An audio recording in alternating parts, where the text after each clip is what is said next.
Esta vez voy a decir algo que jamás pensé que diría, y es que Felipe Calderón tiene razón. Felipe Calderón tiene razón en que la justicia no es un asunto de consultas públicas, de consultas populares, sino de procesos que se encausan o no se encausan por la vía judicial. Esa declaración que hizo luego de las expresiones que dio al periodista Jesús Esquivel de Proceso la ex embajadora de Estados Unidos en México, Roberta Jacobson, sobre el conocimiento que en el gobierno mexicano había de diferente información y versiones no confirmadas sobre la colusión de Genaro García Luna, el secretario de Seguridad Pública calderonista, con el AMPA, y que fue abordada ampliamente en la discusión pública. Y Calderón también tiene razón en responder así, desde la comodidad que le garantiza la disposición constitucional que dota de fuero a los presidentes por hechos ocurridos durante sus funciones, exceptuando los casos de los delitos graves o por traición a la patria. Es decir, Calderón lo hace con la certidumbre de la impunidad en un acto auténticamente de cinismo, desafía. Todos sabemos hoy quién fue y qué hizo Felipe Calderón como presidente, aun cuando haya quienes de buena fe o por un interés concreto consideren que sumarse al proyecto político México Libre es una alternativa.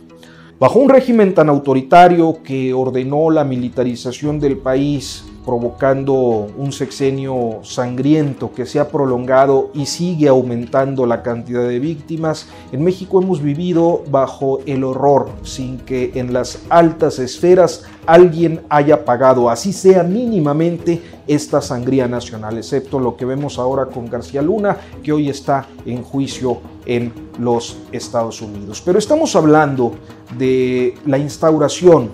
de una política protogenocida que se legitimó en la configuración de un enemigo que estaba en un mundo de sombras al que se atribuía responsabilidad a una lista de gente mayoritariamente palurda y letrada,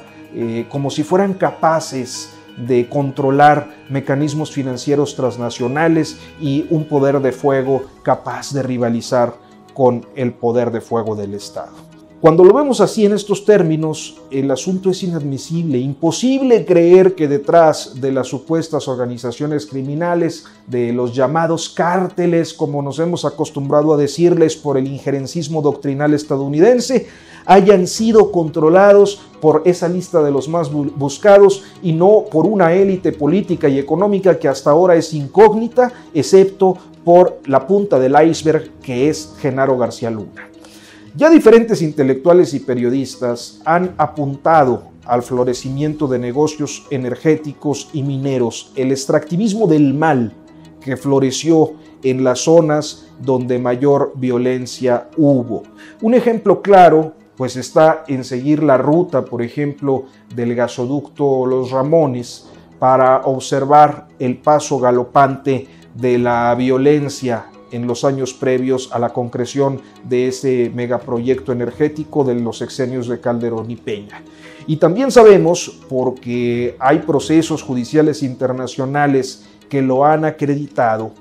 cómo han sido las mismas transnacionales energéticas o bien los mismos ejecutivos de esas transnacionales las que han estado detrás de guerras y conflictos nacionales en otras zonas del orbe durante los últimos 30 o 40 años. Si seguimos el caso de los Ramones, por ejemplo, sería muy fácil observar que hay una relación directa con quienes generaron el conflicto armado y la leva en Birmania para instalar un gasoducto, o del caso Turquía, del gasoducto Turquía-Pakistán, y que sencillamente no entenderíamos los procesos bélicos de los últimos años sin el interés del sector energético en los territorios. Así que México no es la excepción.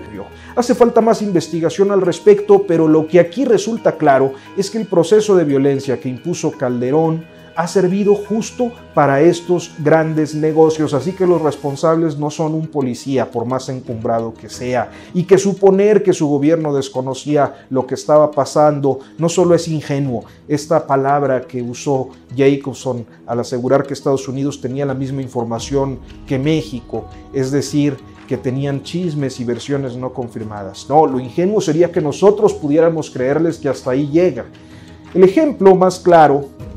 de esa complicidad es la supuesta salida de control del operativo Rápido y Furioso, ridículamente llamado Rápido y Furioso, que terminó enviando armas de alto poder a nuestras calles por acuerdo de los dos gobiernos en esa época, Estados Unidos y México. Luego, aquí lo que vemos con el caso de García Luna y Calderón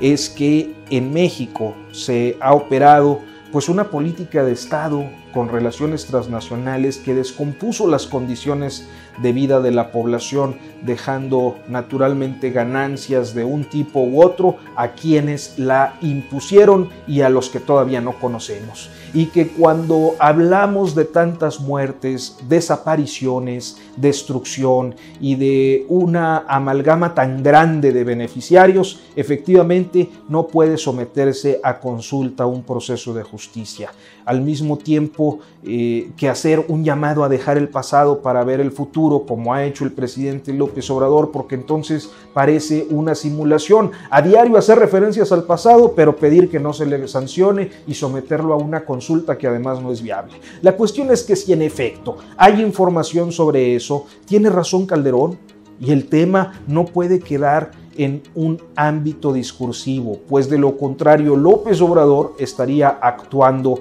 en complicidad. Desafía, señala, condena por un lado como si fuera un líder opositor que ya no es, y deja impunes a los responsables del desastre que suele identificar a varios, entre ellos al propio Calderón. Sabemos que la aplicación de la ley a un expresidente es algo de veras complicado por esta disposición constitucional y por otras razones. Hemos visto el caso impune de Zedillo por Acteal, por ejemplo, que garantizó el propio Calderón en un proceso en Estados Unidos cuando envió una nota diplomática para que no se le juzgara. Hemos visto la dificultad para llegar hasta Peña Nieto porque sus asociados, sus colaboradores no han querido romper los códigos de silencio o bien porque no hay cómo comprobar la implicación. Pero sin duda hay una deuda política, una deuda jurídica, una deuda histórica. Hay un caso que ilustra cómo se cobran estas deudas y es el de Luis Echeverría, procesado por el 68, y si bien pues confinado a su mansión de San Jerónimo, queda para la historia una condena moral y legal. Claro está